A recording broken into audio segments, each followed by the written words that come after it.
જય દાદા દ્વારકાથી, જય માં ભવાની. કેમ છો બધા? મજામાં ને? મિત્રો, આજે આપણે વાત કરીએ, અત્યારે સ્થાનિક સ્વરાજ્યની ચૂંટણી આવી રહી છે. ફોર્મ ભરાયા, ચકાસણી થઈ અને હવે પાછા પણ ખેંચાણા. આપણે મિત્રો જોઈએ ને તો સ્થાનિક સ્વરાજ્યની ચૂંટણી એક પાયો છે, જે આપણી ભારતીય સંસ્કૃતિ પ્રમાણે ગામડેથી શરૂ થાય છે અને સિટીથી માંડી મોટા મોટા મહાનગરો સુધી કે દિલ્હી સુધી પહોંચે છે. મિત્રો, પાયો જેટલો મજબૂત હોય ને એટલી ઇમારત ટકે. અત્યારે આપણે જોઈ રહ્યા છીએ કે ચૂંટણીના લીધે જુદા જુદા ફોર્મો જુદી જુદી પાર્ટીના વિપક્ષ સત્તા સામે ઝૂકી રહ્યો છે, અપક્ષ ડરીને ભાગી રહ્યો છે. પ્રજાને વિશ્વાસમાં રાખી અને જેણે પોતાનો પ્રતિનિધિત્વ આવો હોવો જોઈએ એમને પ્રજાએ જેના ઉપર વિશ્વાસ મૂક્યો એ આજે મેદાન છોડીને ભાગી રહ્યા છે. વિડિયા પણ આવી રહ્યા છે, કોકને ધાક ધમકીથી ખેંચાવી રહ્યા છે, કોઈ મજબૂરીમાં ખેંચી રહ્યા છે, કોઈને મારઝૂડ કરીને ખેંચાવી રહ્યા છે અને કોઈ માલથી ખેંચી રહ્યા છે. આ બધી વસ્તુ જે છે ને એ પ્રક્રિયા તો જે થાય છે, પણ આ ભયંકર પ્રક્રિયાના શિકાર આજ પ્રજા બની રહી છે. લોકશાહીની હત્યા થઈ રહી છે. માટે મારે ચૂંટણી પંચને એટલું જ કહેવું છે કે જે ચૂંટણી લક્ષી જે કાયદા બનાવ્યા હોય અને એ કાયદાનો ઉપયોગ ન થતો હોય, કાયદાના ધજાગરા ઉડતા હોય, તો તમે લોકશાહી કઈ રીતે ટકાવી શકશો? લોકશાહી જન્મતા જખમ થઈ રહી હોય, જખમી થઈ રહી હોય, તો યુવાની તો ક્યાંથી આંબવાની છે? માટે મારું એવું કહેવું છે, ફોર્મ શા માટે ખેંચાણા છે, કઈ કઈ પાર્ટીએ ખેંચ્યા છે, એનું યોગ્ય તપાસ થવી જોઈએ. ધાક ધમકીથી ખેંચાણા છે, દબાણથી જ ખેંચાણા છે, પ્રલોભનો આપીને ખેંચાણા છે, જે થતી હોય એ પ્રક્રિયા કરી કાયદેસરની. અને જે ઉમેદવારે જો પ્રજાની મજાક ઉડાડી અને જો પોતાના સ્વાર્થ ખાતર પૈસા લઈ, કોઈ પ્રલોભન લઈ અને જો ફોર્મ ખેંચવું હોય ને, તો એના માથે કાયદેસરની સજા થવી જોઈએ. કારણ કે જો આવી રીતે થશે તો પ્રજા વિશ્વાસ કેનો કરશે? અંતે જે કોઈ વેચાઈ અને ખુરચી છોડે છે, કોઈ ખરીદીને ખુરચી મેળવે છે, આ બેના દોરની અંદર પ્રજાનો શું વાંક છે? પ્રજાએ શું ગુનો કર્યો છે?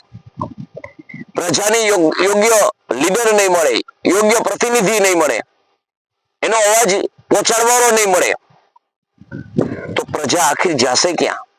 કોને ફરિયાદ કરશે? અને જે સત્તા મેળવે છે એ તો આમ દંડ ભેદ એના મગજમાં બેસી જ ગયું છે.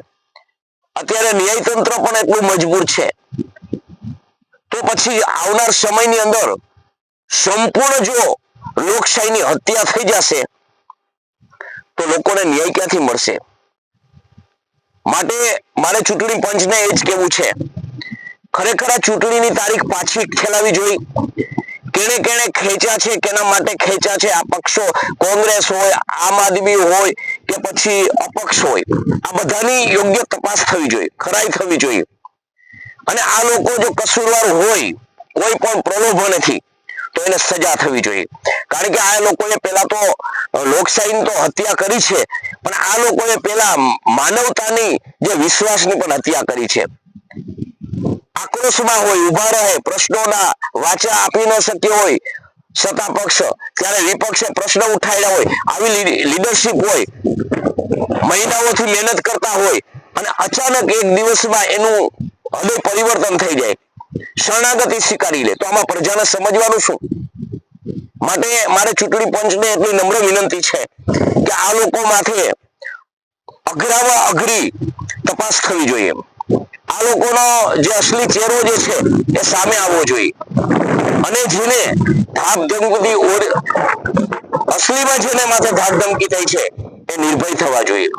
આવું જે તમારો કાયદાકીય પાવર જે છે એ પ્રજાને બતાવવો જોઈએ. જો આવો પ્રજાને પાવર નહીં બતાય તો એક દિવસ પ્રજા ત્રાહિમામ થવાની છે, એક દિવસ અરાજકતા ફેલાવાની છે. પ્રશંસા એ સ્થિતિ કાબુમાં રાખવામાં નિષ્ફળ જશે. ચારે કોઈ દંગા ફસકાર થશે, અરાજકતા ફેલાશે અને ક્રાઇમ વધશે. કોઈ કોઈની રાવ ફરિયાદ સાંભળશે નહીં. પરિણામે સરમુખ અત્યાશાયી થઈ જશે. લોકોને કાયદા અને લોકશાહી પરથી વિશ્વાસ ઉડી જશે અને માણસ કા ગુલામ બની જશે અને કા માણસ આત્મહત્યા કરીને મરશે. તો આખિર આ ગાંધીના ગુજરાતની અંદર આ લોકશાહીના શાસનમાં એક વ્યક્તિના જોરથી જો આવું થતું હોય તો ખરેખર આ ચૂંટણી પંચ છે એ ખાલી મોરું છે કે એના પાસે પાવર છે? જો પાવરનો ઉપયોગ જ ન થતો હોય, પાવર પ્રજામાં દેખાતો જ ન હોય, પ્રજાને એની હૂંફ ન મળતી હોય, પ્રજાને એનો સહારો ન મળતો હોય, તો આવા જે અત્યારે જે પરિસ્થિતિ છે એને કંટ્રોલ કોણ કરી શકશે? માટે મારે કહેવાનો મતલબ એક જ છે કે ખરેખર જો તમારે લોકશાહી ટકાવવી હોય, લોકશાહી પ્રમાણે તમારે દેશને ચલાવવો હોય તો ખરેખર હવે જાગવાની જરૂર છે. નહીતર આજે સ્થાનિક સ્વરાજ્યની ચૂંટણીની અંદર જે આ ગઢના પાયા ખોદી અને પાયા પૂરવાનું કામ થઈ રહ્યું છે એમાં જો લોકશાહી મૃતપાત થતી દેખાશે તો એ લોકશાહી હવે ટકવાની નથી. એ માણસનો અવાજ કોઈ માણસ ફરિયાદ કરી શકવાનો નથી. પરિણામે એક દિવસ ખેડૂત ખતમ થઈ જવાનો છે સંપૂર્ણ.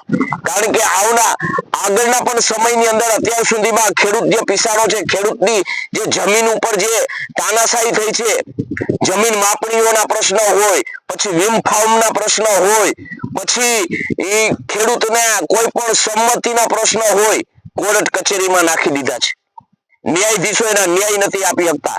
એટલું જો આ શાસને માણસોને મજબૂર કરી દીધા હોય, એટલું જો તંત્રને મજબૂર કરી દીધા હોય તો ખરેખર આ કાયદો છે નહીં, આ કાયદાની ખાલી વાતો છે અને ચૂંટણી પંચ ખાલી ડાળિયા ખાઈ અને બેસી રહી એવું જ છે.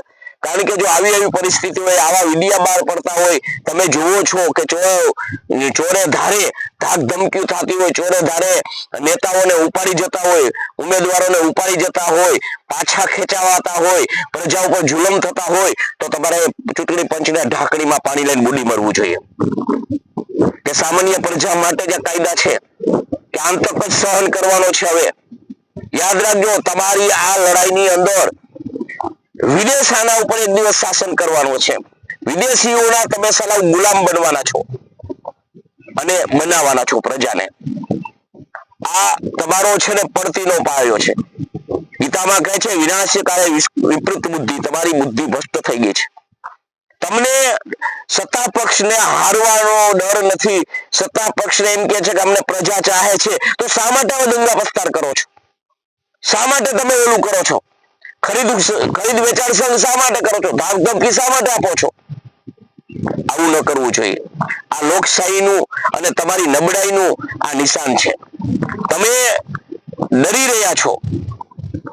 તમને જો પ્રજાને તમારા પ્રત્યે ભાવ પ્રેમ હોય તો શા માટે ડરો છો? આવનાર સમય બતાવી જ દેવાનો છે. માટે જે ચૂંટણીની પ્રક્રિયા છે એ પ્રમાણે ચૂંટણી કરો, પ્રેમથી કરો. હું તો એમ કહું, હવે જે ઉમેદવારી પાછી ખેંચે ને એ ખેંચી ન હગે એવો કાયદો હોવો જોઈએ. ઉમેદવારી પાછી ખેંચી જ ન હગે એવી કાયદાની અંદર એવી જોગવાઈ હોવી જોઈએ.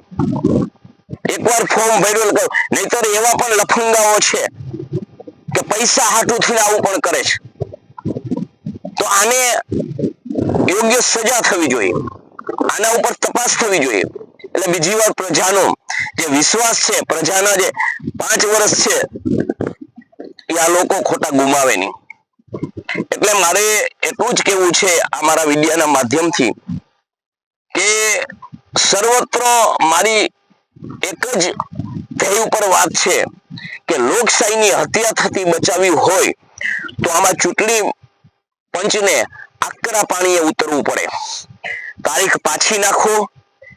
જે ખેંચાણા છે, શા માટે ખેંચાણા છે એ પ્રક્રિયામાં લાગી જાઓ.